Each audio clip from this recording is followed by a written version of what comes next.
हे नाथ, हे श्यामा श्याम, मैं आपकी आज्ञा के विरुद्ध चलने वाला पापी हूं, अधर्माचरण करने वाला हूं। क्या आप ऐसा समझकर हमारा त्याग कर देंगे? नहीं नहीं प्रभु, ऐसा आपको करना उचित नहीं है, क्योंकि जो भयरहित और सुकृत कार्यों की रक्षा करने की बात कही जाती है, उनकी तो रक्षा है ही, क्योंकि वो पुण्यवान हैं, वो प्राज्ञ हैं, वो ज्ञानी हैं। सही माने में रक्षा तो हम जैसों की होनी चाहिए कि हम पापी हैं, अधर्माचरण करने वाले हैं। पुण्यात्मा, सत्कर्मी, इनकी रक्षा करने की जरूरत ही नहीं, ये तो खुद बलवान हैं, इनके पुण्य हैं, सुकृत, इनके प्राज्ञ ज्ञान है, इनको ये बचा लेंगे अपने आप को।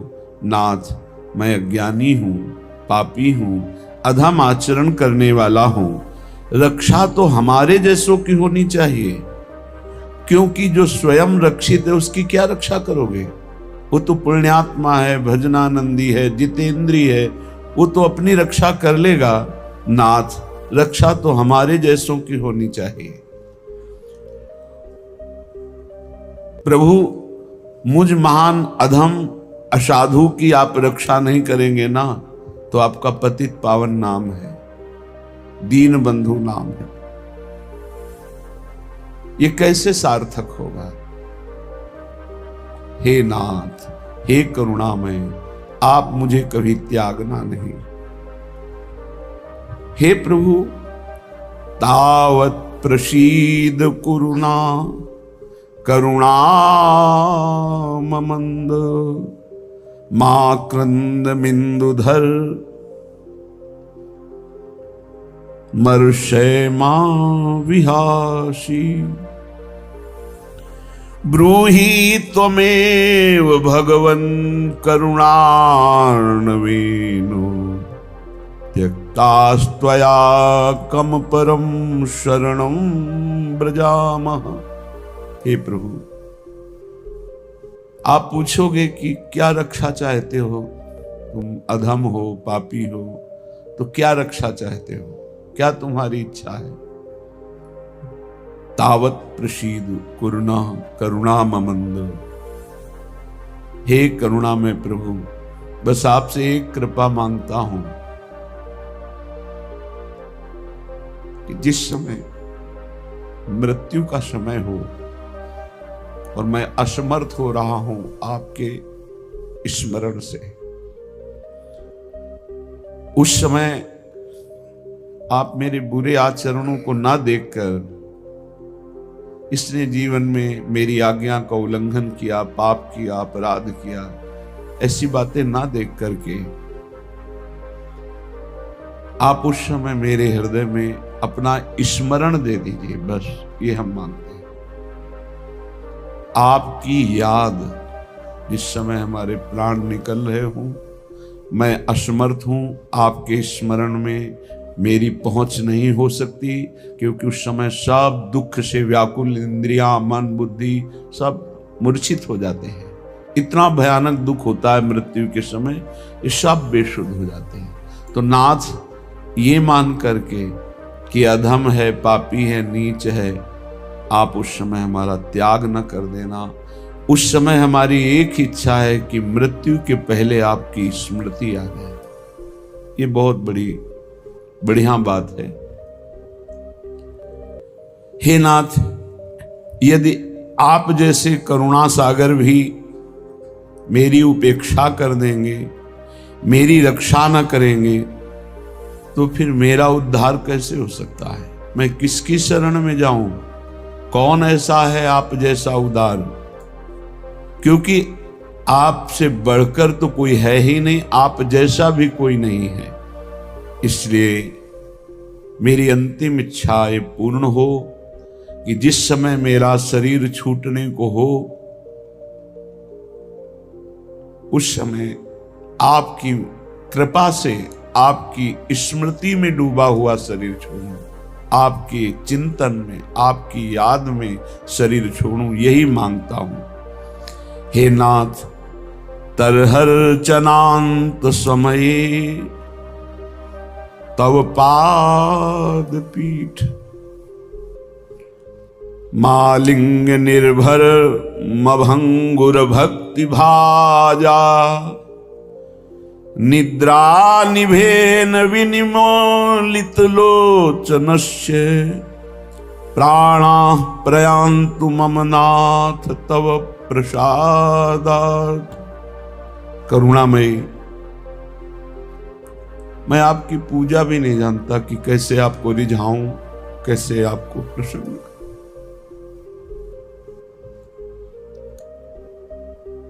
प्रभु, इतना तो जरूर जानता हूं कि आपके चरण रखने की चौकी को ब्रह्मा शंकर शनकादि नमस्कार करते हैं। आपकी पादपीठ को, चरण रखने की चौकी को ईश्वर कोटि के महापुरुष भगवान ब्रह्मा जी, महादेव जी, शनकादि ये नमस्कार करते हैं। प्रभु, ऐसा हो कि जब मेरा शरीर छूट रहा हो और आप मेरे सामने हो और मैं अपना मस्तक आपके चरणों में रखकर बस निरंतर के लिए सो जाऊं। आप मेरे सन्मुख हो और मैं अपना मस्तक आपके चरणों में रखकर सदा सदा के लिए सो जाऊं, ऐसी कृपा करो। हे नाथ, मेरी नींद कभी टूटे ना,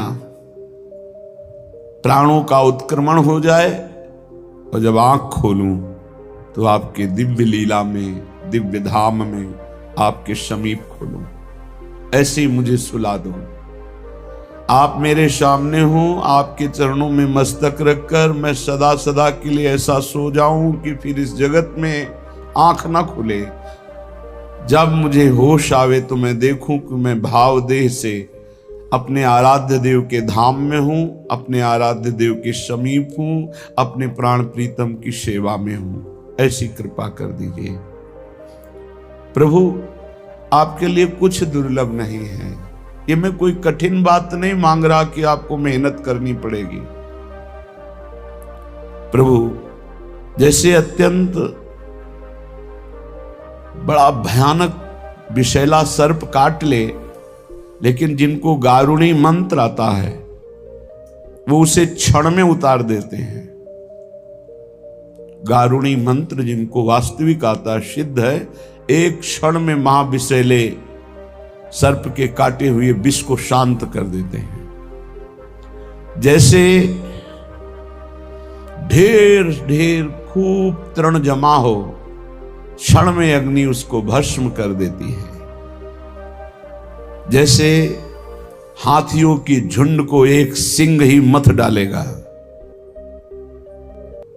जैसे घोर अंधकार को एक सूर्य ही प्रकाश से भर देगा, जैसे भयंकर रोग को औषधि नष्ट कर देती है, ऐसे प्रभु आप करुणा करो। आपकी करुणा दृष्टि से मेरे सारे पाप अपराध सब नष्ट हो जाएंगे और मुझे आपकी प्राप्ति हो जाएगी। थोड़ा सा भी अमृत भाव या कुभाव कैसे भी कंठ से नीचे उतर जाए तो अमर कर देता है। नाथ, थोड़ा सा भी आपका कृपा प्रसाद हमें अविनाशी पद पर विराजमान कर देगा।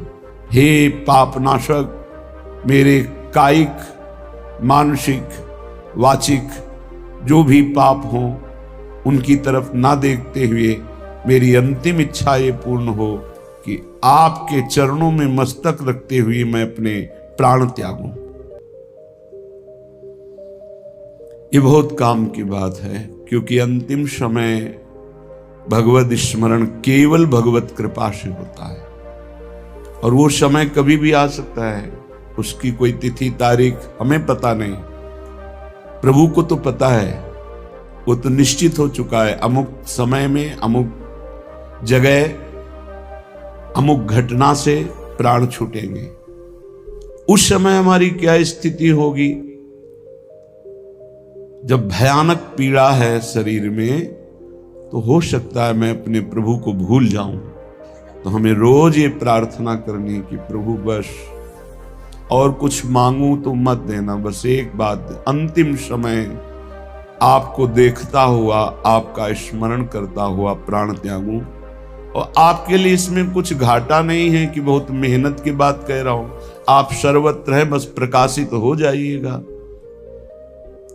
अगर अंतिम समय भगवत स्मरण रहा भगवत कृपा से, ऐसा हमने शास्त्रों में पढ़ा है कि जो जीवन भर भगवान का आराधन करता है, भजन करता है, प्रयास करता है भगवत भजन का, अंतिम समय भगवान उसके हृदय में स्वयं स्मृति बन करके छा जाते हैं, वो स्वयं स्मृति बन जाते हैं। और जो जीवन भर पापाचरण मनमानी आचरण करता है, तो अंतिम समय उन्हीं कर्मों के परिणाम स्वरूप उसको जिस योनि में जाना है वो चिंतन बन जाएगा। शुकर कुकर या जो भी, वही चिंतन बनेगा जिस योनि में जाना है। बस फिर दुर्गति नरक की भोग कर उस योनि को प्राप्त होता है। अंतःमति सो गति। अंतिम समय हमारा भगवत स्मरण बना रहे, इसलिए हम प्रभु से रोज प्रार्थना करें कि हमारा अंतिम समय आपके सानिध्य में छूटे, आप हमारे सामने हो, फिर हमारा शरीर छूटे। जब कोई उपासक सच्चाई से इस मार्ग में चलता है, तो प्रलोभन या भय, ये दो चीजें आ जाती हैं। पक्का माने, कदम कदम पे दुख बिछा हुआ है, बिछा हुआ है, पर आपको उस दुख को रौंदते हुए चलना है। या कदम कदम पे सुख बिछा हुआ है, आपको भोगना नहीं, आपका लक्ष्य श्यामा श्याम राधा राधा, उसे भी रौंदते हुए जाना। न दुख रोक पावे न सुख रोक पावे, परखे बहुरत्न अमोल घने। भगवत ऋषि जी कह रहे हैं, धर्म अर्थ काम मोक्ष, अष्ट सिद्धियां, नौ निधियां, विविध प्रकार का भागवतिक वैभव। बोले परखे, इनको देखा, लेकिन ये सब असार निकले। सार क्या मिला? सार संपत्ति, बोले श्यामा श्याम। तहां दंपति संपत्ति लय उबरे। डुबकी लगाई प्रेम सरोवर में, तो घेर लिया रिद्धियां सिद्धियां नौ निधियां, धर्म अर्थ काम मोक्ष, जो चाहिए, क्योंकि वो अधिकार होता है।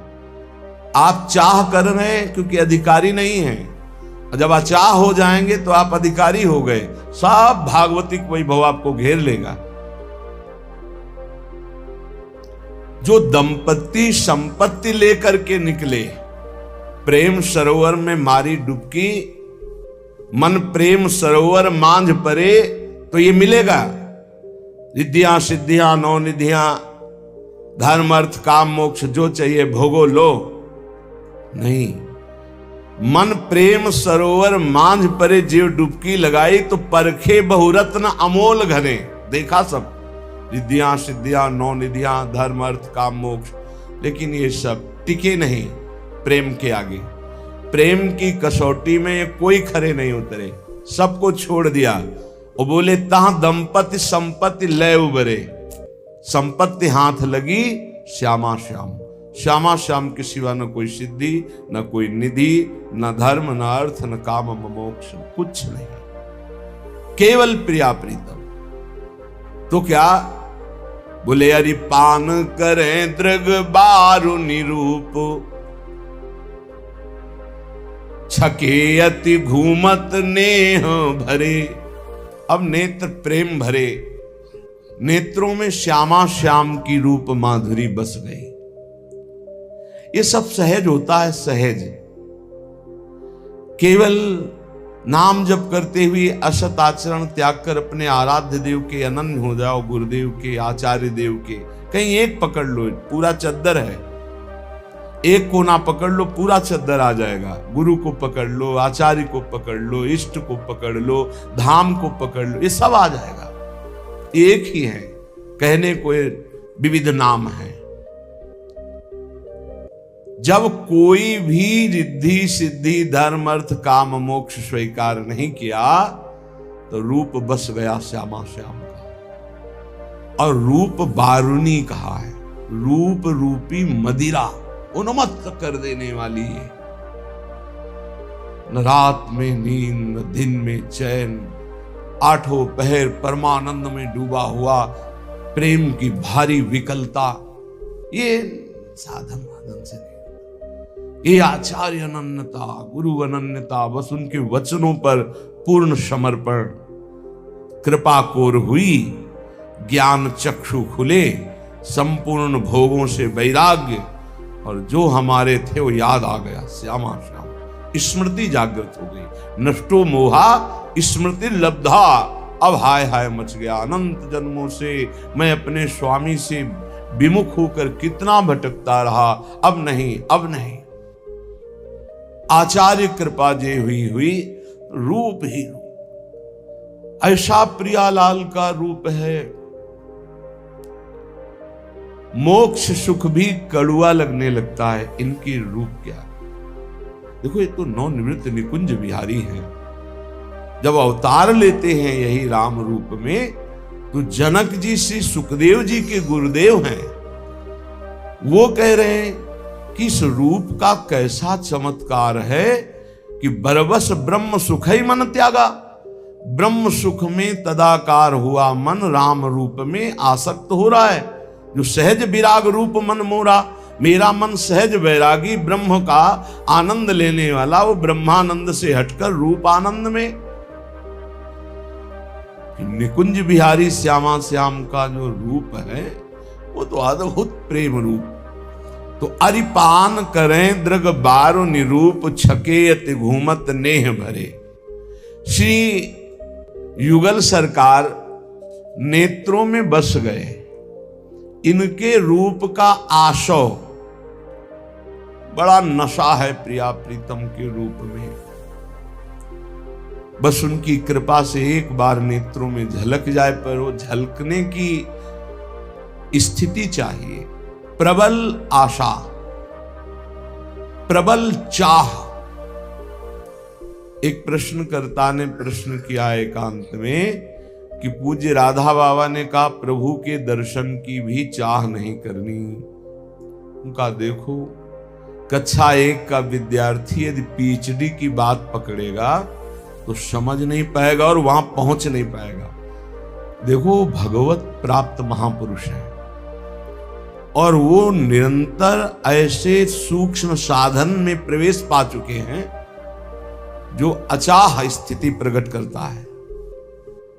हमको वहां तक पहुंचना है तो असत चाह को मिटाने के लिए पहले सद चाह, असद आचरण मिटाने के लिए सद आचरण। जब सद आचरण, सद चाह, तो हृदय निर्मल हुआ। तो निर्मल और एकाग्र अर्थात निर्मल और शांत जल में जैसे नीचे की वस्तु दिखाई देती है, ऐसे अचंचल अंतःकरण और पाप रहित अंतःकरण में परमात्म तत्व का अनुभव होने लगता है स्वतः। ये छाती की बात कह रहा हूं, स्वतः अनुभव होने लगता है। बाबा बहुत ऊंची स्थिति में है। अब वो कह रहे हैं भाव में बाहर आकर बाह्य दशा में कि भगवान के मिलन की भी चाह न रखो, ऐसे भजन में डूबो।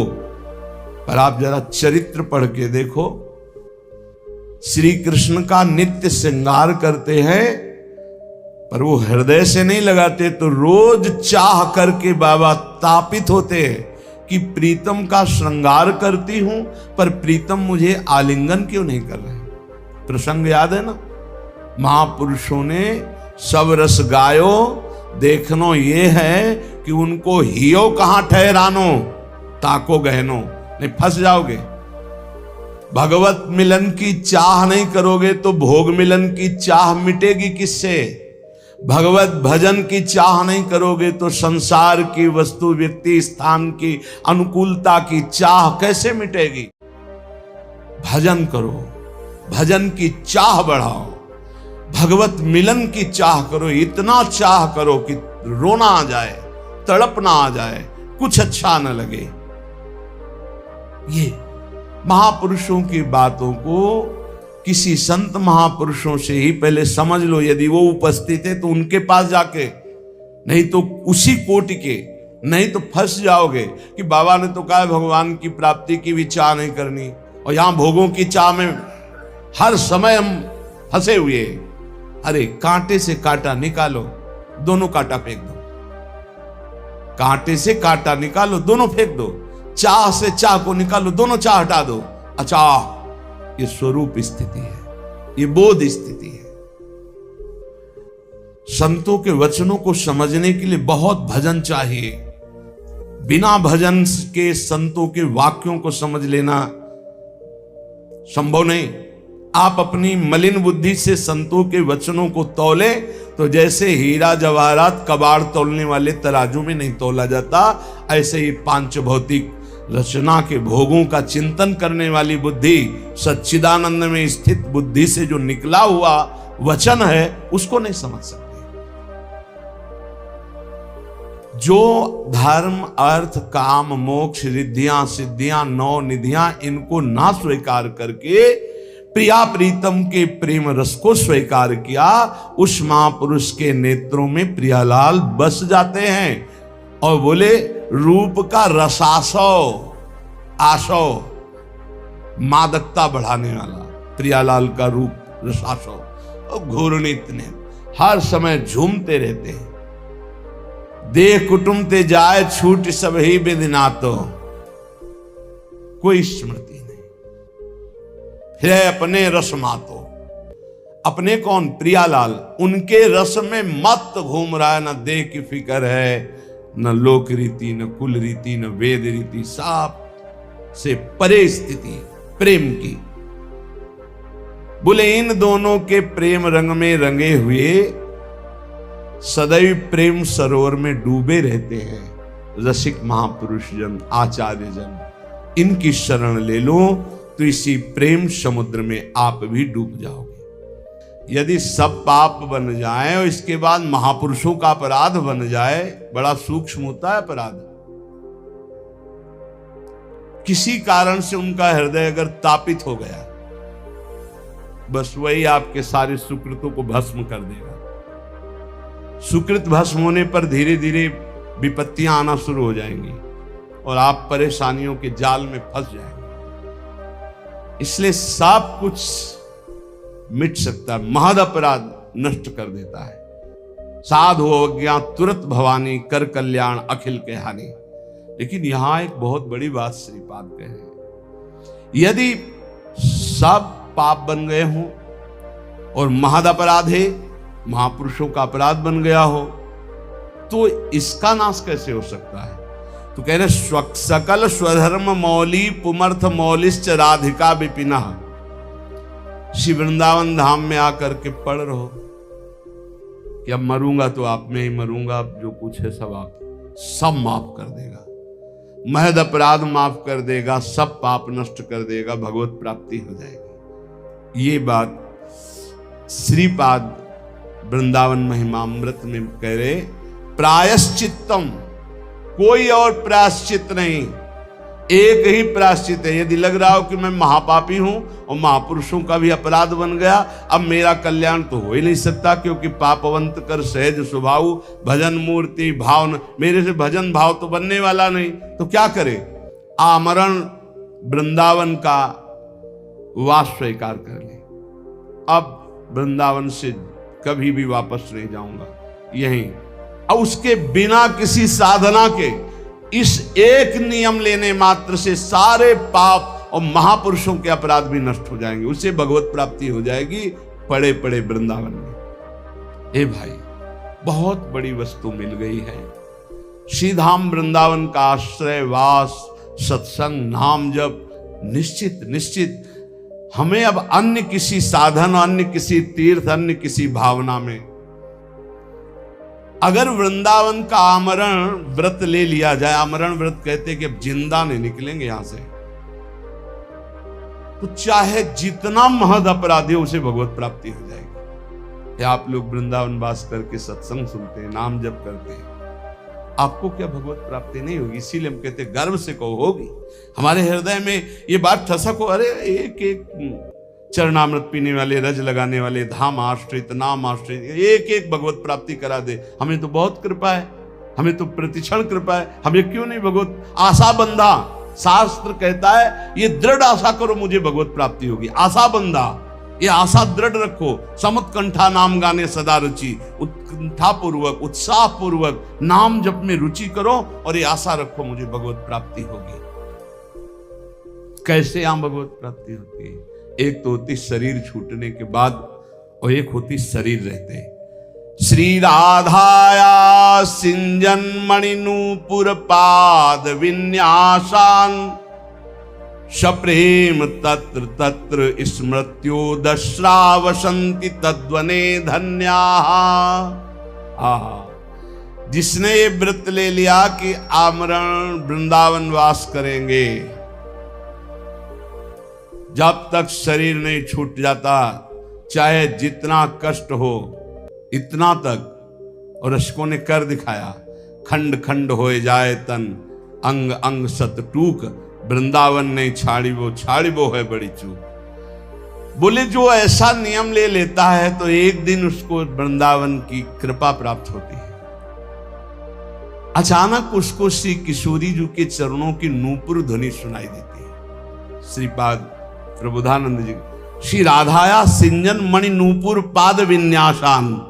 श्री जी जो हंस गति से चल रही, गजगामिनी गति से चल रही, तो उनकी नूपुरों की ध्वनि, नूपुरों की ध्वनि, अनेक मंत्र नाद मंजू, नूपुरों से अनेक मंत्रों के नाद प्रकट होते हैं।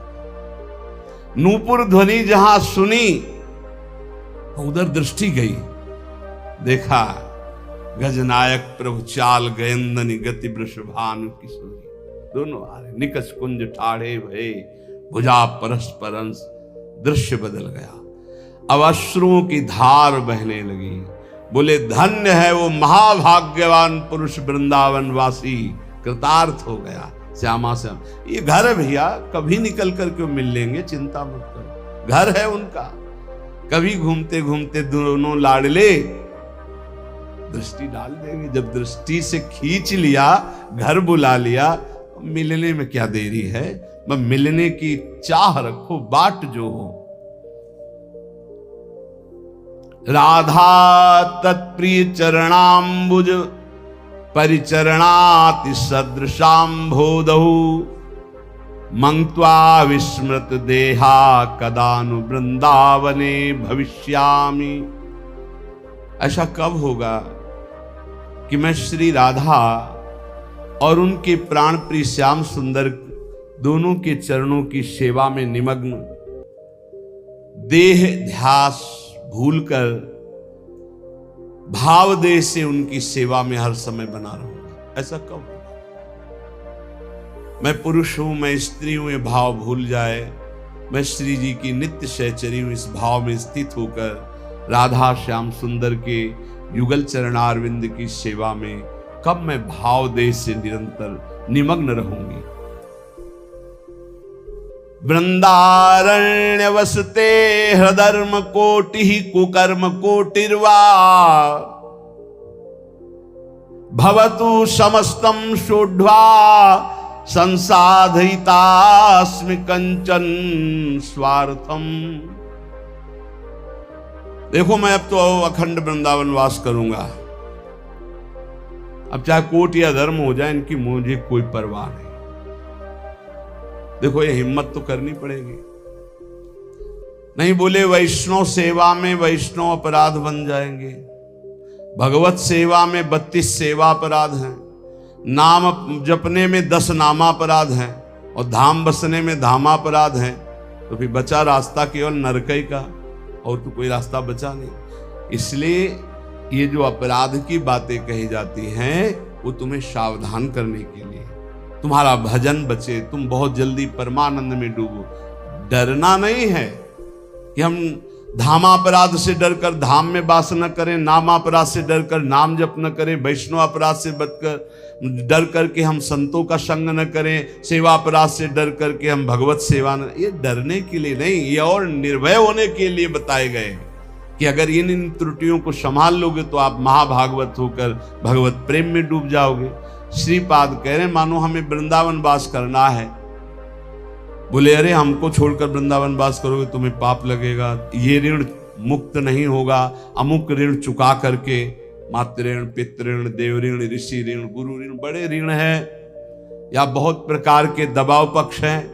तो कह रहे हैं वृंदारण्य वसते अधर्म कोटि। अब 2-4 अधर्म नहीं, अगर करोड़ों अधर्म करने पड़े तो भी मैं उसकी परवाह नहीं करूंगा, पर वृंदावन अब वास करूंगा। और कुकर्म कोटिरवा, कुछ भी, अब वृंदावन वास करूंगा। इसका मतलब क्या, इतने बड़े महापुरुष की बुद्धि खराब है कि वो कुकर्म करेंगे, वो अधर्म करेंगे? नहीं, बात कहे। जैसे लोग कहने लगते ना तुम सब छोड़कर भजन करने, अरे बहुत पाप लगेगा, ऐसा वैसा, तुम ऐसा कर, ये तो बड़ा अधर्म है। कल किसी ने एक प्रश्न लिखा कि आपकी आज्ञा के अनुसार मैं नौकरी करता हूं, नौकरी के शेष समय में भजन करता हूं, जब भजन करता हूं तो पूरा परिवार हमारा विरोध करता है, हमें गालियां मिलती हैं, हमारा इस तरह का विरोध हो रहा है कि घर में रहना मुश्किल पड़ रहा है। यह है माया, ये है। कितना सुंदर उसका जीवन है, वो नौकरी करके घर परिवार को चला रहा है, शेष समय वो प्रपंच ना करके नाम जप कर रहा है, कितना